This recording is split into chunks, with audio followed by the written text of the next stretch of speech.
जय हिंद दोस्तों, आशा करता हूँ कि आप सब लोग बेहतर होंगे। श्री वशिष्ठ अकेडमी के इस ऑनलाइन लेक्चर श्रृंखला में आप सभी का बहुत-बहुत स्वागत है।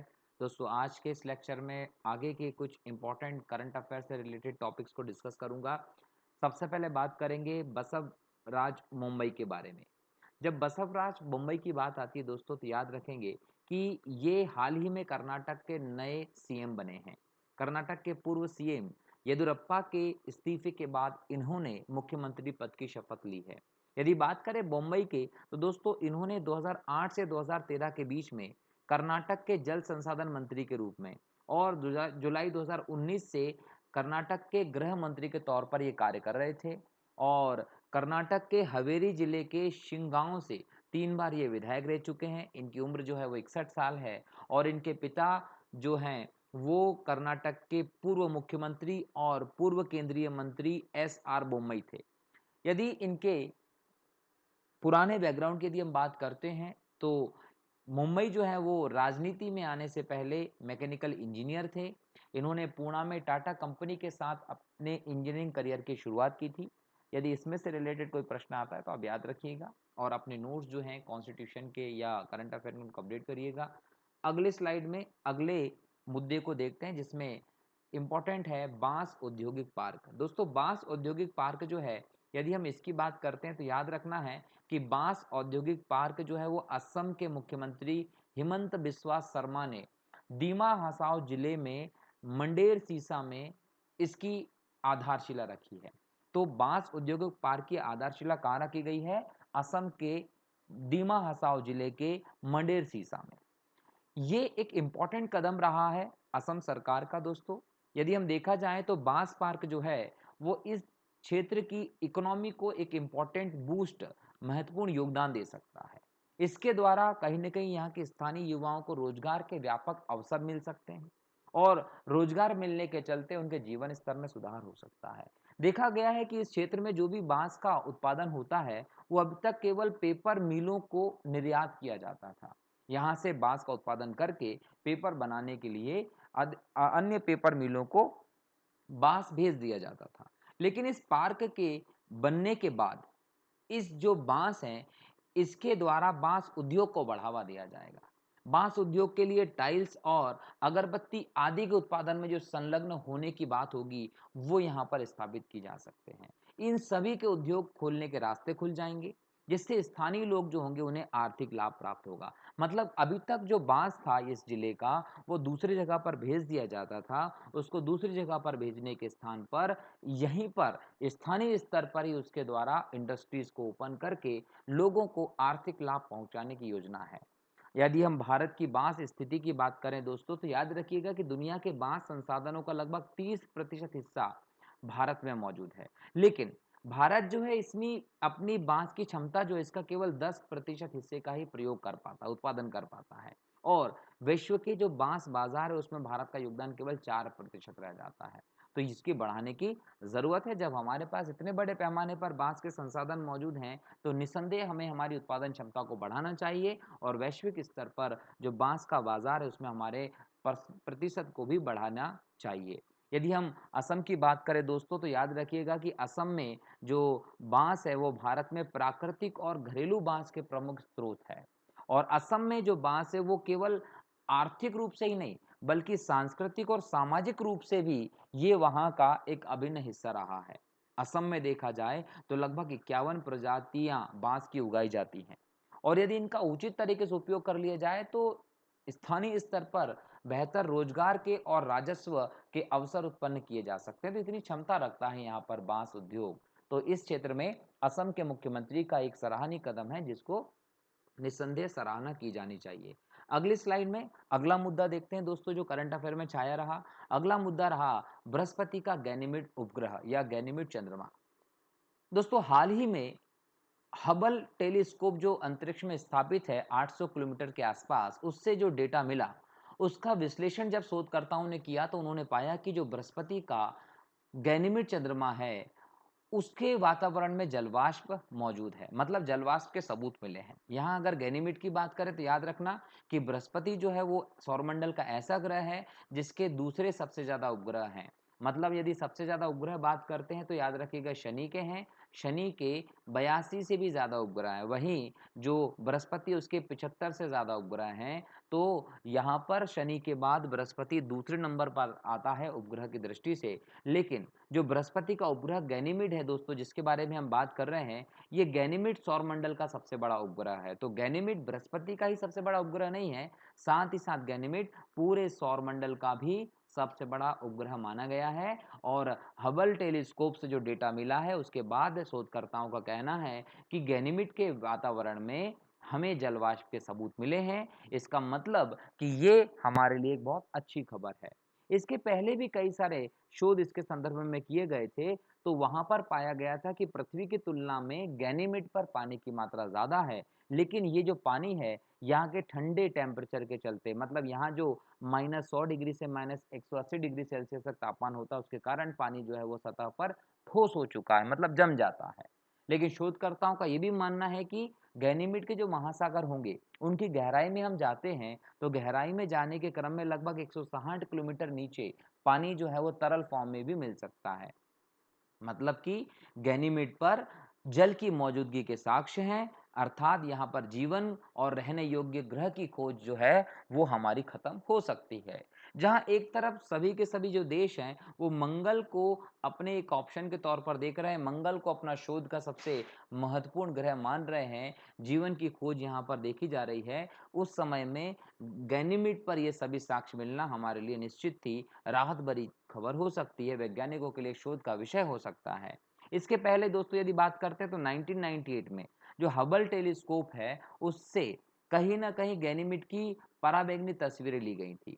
और इन तस्वीरों के उत्सर्जन को हमने जब शोध किया तो पाया था कि गैनीमेड में स्थायी चुंबकीय क्षेत्र भी है और इस पर कुछ परमाणु ऑक्सीजन भी मौजूद है। क्लियर है? तो ये भी कहीं ना कहीं यहाँ पर जीवन की स्थिति को बताता है। क्लियर? चलिए, दूसरी बात यह है कि जो बृहस्पति है वो सूर्य से 5वें नंबर का ग्रह है, सौरमंडल का सबसे बड़ा ग्रह है। और यदि हम बात करें तो ये लगभग 10 घंटे में अपने अक्ष पर एक चक्कर पूरा कर लेता है। मतलब कि बृहस्पति का एक दिन रात कितने घंटे का होता है, तो 10 घंटे का यहाँ पर एक दिन रात होता है। कहाँ? बृहस्पति पर। लेकिन बृहस्पति को सूर्य की परिक्रमा करने पर लगभग कितने साल का समय लगता है? 12 वर्ष का समय लग जाता है। तो इस दृष्टि से जो वर्ष है बृहस्पति का वो बहुत बड़ा होता है। क्लियर? चलिए आगे की बात करते हैं। अगला टॉपिक है आपका तेलंगाना दलित बंधु योजना और इसकी आलोचना। दोस्तों, तेलंगाना सरकार ने एक बहुत ही महत्वाकांक्षी योजना शुरू की है जिसका नाम है दलित बंधु योजना। नाम से ही प्रतीत होता है कि दलित बंधु योजना जो है वो दलित परिवारों के लिए होगी। इसका उद्देश्य है दलित परिवारों का सशक्तिकरण किया जाए। दलित परिवारों के सशक्तिकरण के उद्देश्य से यह एक कल्याणकारी योजना शुरू की गई है। यदि हम दलित बंधु योजना के बारे में देखें तो याद रखिएगा दोस्तों कि इस योजना के अंतर्गत प्रति परिवार, दलितों में प्रति परिवार 10 लाख रुपए के प्रत्यक्ष लाभ हस्तांतरण को यहाँ पर स्वीकारा गया है। प्रत्यक्ष लाभ हस्तांतरण का मतलब यह है कि उनके बैंक अकाउंट में सीधे 10 लाख रुपए भेज दिए जाएंगे और इसके माध्यम से क्या किया जाएगा कि दलितों में जो उद्यमिता क्षमता है उनकी, उसको विकसित किया जाएगा। और उद्यमिता क्षमता को विकसित करके उनके कहीं ना कहीं बोल सकते हैं कि विकास को बढ़ावा दिया जाएगा। क्लियर? यदि हम यहाँ देखें तो यहाँ पर देखो 10 लाख रुपए उनके प्रत्यक्ष लाभ हस्तांतरण की बात हो रही है। तो लाभ हस्तांतरण में 10 लाख रुपए अभी तक कोई योजना में नहीं भेजे गए। तो नकदी हस्तांतरण की दृष्टि से योजना देश की अब तक की सबसे बड़ी योजना होगी। इसके अलावा जो तेलंगाना की सरकार है वो दलितों को बढ़ावा देने के लिए यहाँ पर लाइसेंस जारी करने वाली जो के तरफ देख रही है। वहाँ पर दलितों को आरक्षण की व्यवस्था की जा रही है। तो ये सारी चीजें की जा रही है जिसके अंतर्गत वे शराब की दुकानें खोल सकते हैं, मेडिकल शॉप खोल सकते हैं, खाद की दुकानें खोल सकते हैं, चावल मिल खोल सकते हैं। और इन सभी चीजों के माध्यम से दलितों के विकास को कहीं ना कहीं बोल सकते हैं बढ़ाने की बात की जा रही है। ठीक है? चलिए, यहाँ पर अगर बात करें तो यदि किसी को सरकार ने 10 लाख रुपए दिए और उसका एक उद्योग खुलवा दिया, उद्यमिता क्षमता को बढ़ावा देने की बात कर ली, और आगे जाकर यदि वो समस्या में आता है, कोई कोई प्रतिकूल स्थिति मिलती है, तो ऐसी प्रतिकूल स्थिति में जो भी लाभार्थी होगा, सरकार उसकी सहायता के लिए एक दलित सुरक्षा कोष भी बना रही है। ये दलित सुरक्षा कोष जो होगा, इसका प्रबंधन जो होगा वो कहीं ना कहीं संबंधित जिले के जिला कलेक्टर के द्वारा किया जाएगा। इसमें जिला कलेक्टर के साथ सभी लाभार्थियों की एक समिति भी शामिल होगी। लेकिन विपक्ष जो है उसने सरकार की कड़ी आलोचना की है। तेलंगाना में विपक्ष ने इस सरकार की कड़ी आलोचना करते हुए कहा है कि कहीं न कहीं इस योजना के पीछे सरकार की मंशा और तर्क जो है वो सही नहीं है। क्योंकि कहीं न कहीं दलितों के संरक्षण के लिए, उनके सशक्तिकरण के लिए तेलंगाना राज्य में, देश में पहले से ही बहुत सारी योजनाएँ और कानून प्रचलित हो रहे हैं। ऐसे में जब तेलंगाना में इतनी सारी योजनाएँ और कानून दलितों के संरक्षण, उनके सशक्तिकरण के लिए चल रहे हैं, तो ऐसी कोई योजना जो है उसको लाने से पहले उनको लागू करने पर बल दिया जाना चाहिए। इतने सारे कार्यक्रम और योजनाओं को तो आप पूरी तरीके से लागू कर नहीं पाए हैं, उसके बाद आप इस प्रकार की योजना लेकर आ रहे हैं, तो किस प्रकार से इस बात पर विश्वास कर लिया जाए कि योजना को अच्छे से लागू किया जा सकता है। तो यह इस योजना के आलोचना का आधार बना हुआ है। ठीक है, चलिए आगे बढ़ते हैं। नेक्स्ट मुद्दा है दोस्तों, सूक्ष्म, लघु एवं मध्यम उद्योगों में प्रीपेक समाधान कार्यक्रम और दिवालियापन मामले। अब ये प्रीपेक समाधान क्या है दोस्तों, याद रखिएगा, हाल ही में लोकसभा में दिवाला एवं दिवालियापन संहिता संशोधन विधेयक 2021 जो है वो पारित किया गया है। अब ये जो विधेयक पारित किया गया है, इसके माध्यम से एक प्रीपेक समाधान जो है उसका प्रस्ताव किया गया है। कहीं ना कहीं इसका संबंध जो है वो सूक्ष्म, लघु और मध्यम उद्यमों से ही माना गया है। जो 2021 की बात करें दोस्तों, तो मार्च में एक समिति बनाई गई थी जिसे नाम दिया गया था दिवालिया कानून समिति। इस समिति ने और इसकी एक उप समिति के द्वारा इस क्षेत्र में प्रीपेक ढांचे की सिफारिश की थी कि कहीं ना कहीं इस प्रकार की कोई चीज की जाना चाहिए। यदि देखा जाए तो 2016 में ही इस प्रकार की किसी समिति की सिफारिश कर दी गई थी, जिसे सरकार ने अभी एक्सेप्ट किया है। यहाँ बात करें कि प्रीपे कार्यक्रम क्या है, तो याद रखिएगा कि कई सारी ऐसी कंपनियां होती हैं जो संकटग्रस्त होती हैं। अब संकटग्रस्त कंपनी जो होती है, सरकार जो होती है वो सार्वजनिक बोली लगा देती है, नीलाम कर देती है। तो यहाँ प्रीपे कार्यक्रम में ये कहा गया है कि ऐसी कोई भी संकटग्रस्त कंपनी जिसकी सार्वजनिक बोली लगाए जाने की प्रक्रिया की जाती थी, अब उसकी सार्वजनिक बोली नहीं लगाई जाएगी, उसको नीलाम नहीं किया जाएगा, बल्कि जितने भी रक्षित लेनदार होते हैं, जो निवेशक होते हैं, इनके साथ एक समझौता किया जाएगा और समझौते के तहत इस संकटग्रस्त कंपनी को ऋण समाधान हेतु एक समझौता होगा। इसे वो पैसा प्रदान करेंगे और इस कंपनी को बचाने का काम करेंगे। क्लियर है? तो यहां देखने वाली बात यह है कि पिछले एक दशक से यह दिवालिया कार्रवाई की यह प्रणाली जो है ब्रिटेन में और यूरोप में दिवालिया समाधान हेतु बहुत तेजी से लोकप्रिय हुई है। मतलब किसी को दिवाला घोषित न करके उसे एक सहयोग प्रदान कर दिया जाए, प्रीपेक प्रदान कर दिया जाए, जिससे कि वो कंपनी फिर से उठ जाए। ये प्रयास किया जाता है। पिछले एक दशक से ये यूरोप में और ब्रिटेन में बहुत बड़े पैमाने पर चला, इसे अब भारत में लाने का कार्य किया जा रहा है। क्लियर? चलिए, लेकिन यहाँ पर एक बात याद रखिएगा कि यहाँ पर जो भी समाधान होगा, जो भी समझौता होगा, वह राष्ट्रीय कंपनी कानून प्राधिकरण के कहीं ना कहीं अनुमोदन के बाद ही होगा। ठीक है, चलिए अगला आपका जो मुद्दा है वो है पंडित दीनदयाल उपाध्याय उन्नत कृषि शिक्षा योजना। देखो, उन्नत कृषि शिक्षा योजना है, ये किसके नाम पर रखी गई है? पंडित दीनदयाल उपाध्याय के नाम पर रखी गई है। देश में 24 राज्य और केंद्र शासित प्रदेशों में 108 प्रशिक्षण कार्यक्रम इसके आयोजित किए जा चुके हैं। यदि हम इस योजना के बारे में देखें तो याद रखिएगा कि ये योजना जो है वो 2016 में आरंभ की गई थी। ये क्वेश्चन एग्जाम में आ सकता है कि पंडित दीनदयाल उपाध्याय उन्नत कृषि योजना कब शुरू की गई थी, प्री में भी आ सकता है और मेंस में भी आ सकता है। तो याद रखिएगा कि 2016 में प्रारंभ की गई थी और इसका उद्देश्य क्या था कि पर्यावरण का संपोषण करना है, मृदा स्वास्थ्य को बनाए रखना है। और अगर आप पर्यावरण का संपोषण करना चाहते हैं, मृदा स्वास्थ्य को बढ़ाना चाहते हैं, तो आपको यहाँ पर रासायनिक कीटनाशक और खाद का जो है उपयोग को हतोत्साहित करना पड़ेगा। और इसके लिए आपको जैविक खेती, प्राकृतिक खेती और कहीं ना कहीं गाय आधारित अर्थव्यवस्था को बढ़ाने की बात की गई। इस क्षेत्र में मानव संसाधन को विकसित करने की बात की गई कि ऐसा मानव संसाधन तैयार किया जाए जो जैविक खेती में, प्राकृतिक खेती में और गाय आधारित अर्थव्यवस्था को चलाने योग्य हो जाए, उसमें काम करने योग्य हो जाए। और ये योजना जो है ये भारतीय कृषि अनुसंधान परिषद अर्थात ICAR, Indian council for agricultural research जो है, उसके शिक्षा प्रकोष्ठ के द्वारा कार्यान्वित की जा रही है। जब आप ICAR की बात करते हैं तो यहाँ पर ध्यान रखने योग्य बात है कि ICAR जो है वो 16 जुलाई 1929 को स्थापित की गई एक संस्था है, जो इसका मुख्यालय जो है वो नई दिल्ली में है। भारत में कृषि से संबंधित जितनी भी शोध या रिसर्च किए जाते हैं उस सब के लिए जिम्मेदार संस्था होती है ICAR। ठीक है, तो ICAR के शिक्षा प्रकोष्ठ के द्वारा ये योजना क्रियान्वित की जा रही है। अगर इस योजना के उद्देश्य की बात करते हैं दोस्तों, तो याद रखिएगा, ग्राम स्तर पर जैविक कृषि, संवहनी कृषि के विकास के लिए जो कुशल मानव संसाधन होता है उसका निर्माण करना है। ग्रामीण भारत को जैविक खेती, प्राकृतिक खेती अथवा ग्रामीण अर्थव्यवस्था और संवहनी कृषि के क्षेत्र में तकनीक की सहायता देना है। इसका उद्देश्य जो है यही है। इसके अलावा इसका उद्देश्य है कि ग्राम स्तर पर जो केंद्र स्थापित किए गए हैं उनके माध्यम से इस योजना की गतिविधि को विस्तार किया जाए। एक और इसमें बात बोली गई है कि केंद्र द्वारा इस पहल के लिए निम्नलिखित शर्तें हैं जिसमें किसानों का चयन किया जा सकता है। शर्तें कौन-कौन सी है? तो शर्त नंबर 1 होगी कि किसानों का चयन किए जाने से पहले जैविक खेती, प्राकृतिक खेती और गाय आधारित अर्थव्यवस्था में उनकी रुचि के संदर्भ में आकलन किया जाएगा। मतलब समझिए कि यदि कोई भी इस योजना में शामिल होना चाहता है तो उसी के लिए कुछ शर्तों का होना ज़रूरी है। मतलब अगर संबंधित किसान जो होगा, वो उन शर्तों का पालन करता होगा, तो उसे ही इसमें शामिल किया जाएगा। जिसमें से पहली शर्त क्या होगी कि उसका चयन करने से पहले उसका जैविक खेती, प्राकृतिक खेती और गाय आधारित अर्थव्यवस्था में रुचि क्या है उसकी? रुचि है भी कि नहीं है? पता चले कि उसकी रुचि है ही नहीं, उसे ये करना ही नहीं, उसके बावजूद उसे हम क्या करें कि प्रशिक्षण दे दें, तो ये सही नहीं होगा ना। तो पहले उसकी रुचि का आकलन किया जाएगा। अगर उसकी रुचि सही मिलती है, तब जाकर उसे कहीं न कहीं इसमें शामिल किया जाएगा। दूसरी बात ये है दोस्तों कि जो जैविक खेती वर्तमान में चल रही है, प्राकृतिक खेती की बात कर रहे हैं या गाय आधारित अर्थव्यवस्था की पद्धति की बात कर रहे हैं, उन किसानों को पहले प्राथमिकता दी जानी चाहिए। भई आकलन तो करेंगे, लेकिन कुछ किसान ऐसे हैं जो इस प्रकार की गतिविधियों को वर्तमान में भी जारी रखे हुए अपने लेवल पर, ऐसे किसानों को इसमें प्राथमिकता दी जानी चाहिए।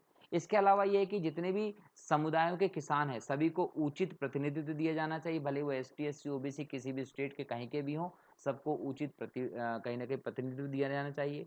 और यहाँ चयन होगा उसमें कोई लैंगिक भेदभाव भी नहीं होना चाहिए कि स्त्री हो या पुरुष है, इस आधार पर बिना लैंगिक भेदभाव के इसमें किसानों को शामिल किया जाना चाहिए, ठीक है। अच्छा, यदि ये गाय आधारित अर्थव्यवस्था बनती है तो इसका महत्व क्या होगा? महत्व नंबर 1 दोस्तों, सबसे पहला महत्व ये होगा कि भारत की जो परंपरा है, उस परंपरा में कहीं न कहीं बोल सकते हैं कि जो गाय है वो एक बोल सकते हैं सांस्कृतिक पशु के तौर पर, पालतू पशु के तौर पर प्राचीन काल से ही ग्रामीण भारत का एक हिस्सा रही है। ऐसे में कहीं न कहीं हम बोल सकते हैं कि गायों के साथ एक बेहतर व्यवहार करके उनको पालना-पोसना एक बेहतर स्थिति में होगा। दूसरी बात होता है कि जब कृषि के संबंध में गाय की नस्लों की बात करते हैं, तो यहाँ पर हमारी आनुवांशिक क्षमता जो है उसके तहत हमने अच्छी से अच्छी नस्लों का उत्पादन किया है। मतलब इनकी जो नस्लें हैं उनमें हम लोगों ने सुधार किया है। अच्छी गुणवत्ता वाले दूध देने वाली नस्लों का उत्पादन हम लोग कर रहे हैं आनुवांशिकी के आधार पर। जो गाय का दूध होता है दोस्तों, उसके एक इम्पोर्टेंट फैक्टर्स होते हैं। गाय के दूध में संयुग्मित लिनोलिक एसिड मिलता है। ये जो एसिड होता है, ये बहुत ज़्यादा मात्रा में गाय के दूध में मिलता है और ये कैंसर रोधी होता है, तो इसीलिए गाय के दूध को बढ़ावा दिया जाता है। इसके अलावा जो गाय से गौमूत्र मिलता है, वह जैव उर्वरक बनाने में कीटनाशक निरोधक के रूप में इसका यूज़ किया जाता है। इसके साथ ही जब आप कीटनाशक निरोधक में और जैव उर्वरक में गाय का मूत्र के द्वारा तैयार करते हैं, इससे लागत भी कम होती है और फसल के उत्पादन में भी वृद्धि होती है और फसल के साथ-साथ भूमि को भी कोई नुकसान नहीं होता जो रासायनिक रूप से दिखाई पड़ता है। तो कहीं न कहीं सरकार जो है इन सभी महत्व को देखते हुए इस पर अपना कदम आगे बढ़ा रही है। तो याद रखिएगा कि गाय आधारित अर्थव्यवस्था क्या है, उसका महत्व क्या है। आगे बढ़ें। अगला आपका जो मुद्दा है वो था राजा मिर्च। दोस्तों ये हाल ही में ये मिर्च जो है प्रसिद्ध रही। नागालैंड की ये मिर्च है। इस मिर्च को भूत जोलोकिया भी कहते हैं। इसे गोस्ट पेपर या भूतिया मिर्च भी कहा जाता है। ये मिर्च जो है ये नागालैंड में उत्पादित होती है दोस्तों और इसे 2008 में नागालैंड का जीआई संकेतक सर्टिफिकेशन भी मिला हुआ है। इस मिर्च के बारे में कहा जाता है कि नागालैंड की जो मिर्च है, राजा मिर्च, यह विश्व की सबसे तीखी मिर्च है। विश्व की सबसे तीखी मिर्च होने का तमगा जो है वो इस मिर्च को मिला हुआ है। क्लियर? चलिए, इसके अलावा जो है नेक्स्ट टॉपिक है आपका युद्ध अभ्यास इंद्र। यदि हम सैन्य अभ्यास इंद्र की बात करते हैं तो ये भारत और रूस के मध्य होता है। हाल ही में इसका 12वां संस्करण जो है वो रूस के वोल्गाग्राड में आयोजित किया गया है। क्लियर? चलिए, अगला आपका जो मुद्दा रहा वो रहा उड़ीसा का पुरी शहर में नल से शुद्ध पानी सुविधा मिल रही है। दोस्तों उड़ीसा में drip from tap Sujal mission, तो यहाँ सुजल मिशन याद रखिएगा कि ये सुजल मिशन चलाया जा रहा है।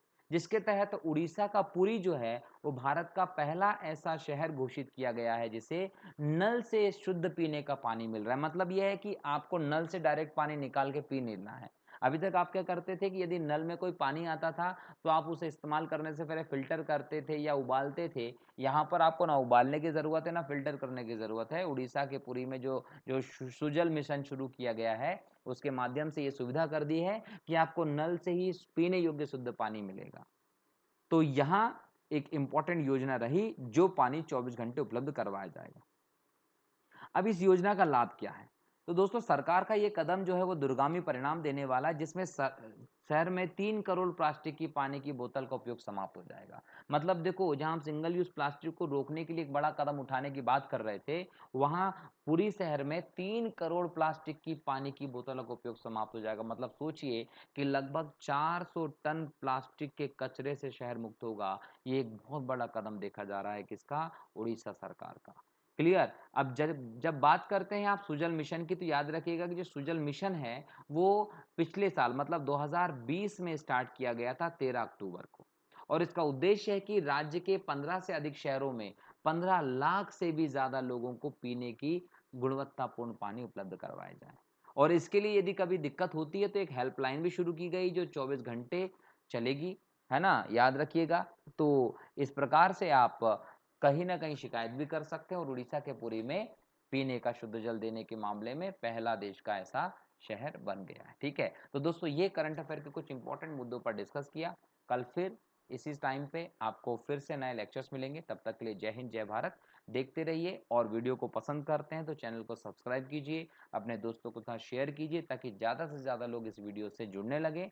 क्योंकि एग्जाम के पॉइंट ऑफ व्यू से भले ही वो एमपीपीएससी के एग्जाम हो या फिर यूपीएससी के एग्जाम हो या फिर कोई हम छोटी से छोटी एसएससी या व्यापम जैसी एग्जाम्स को भी क्यों ना ले ले, वहाँ सभी जगह आपको ये करंट अफेयर के इंपॉर्टेंट टॉपिक्स मिलने वाले हैं, जहां हम मेंस की दृष्टि से डिस्क्रिप्टिव चर्चा भी करते हैं और प्रीलिम्स या वनडे एग्जाम की दृष्टि से कॉन्सेप्ट या हम फैक्चुअल चीज़ों को भी बात करते हैं। तो दोस्तों शेयर करते रहिए, सब्सक्राइब करते रहिए और देखते रहिए हमारे इस चैनल को। Thank you very much.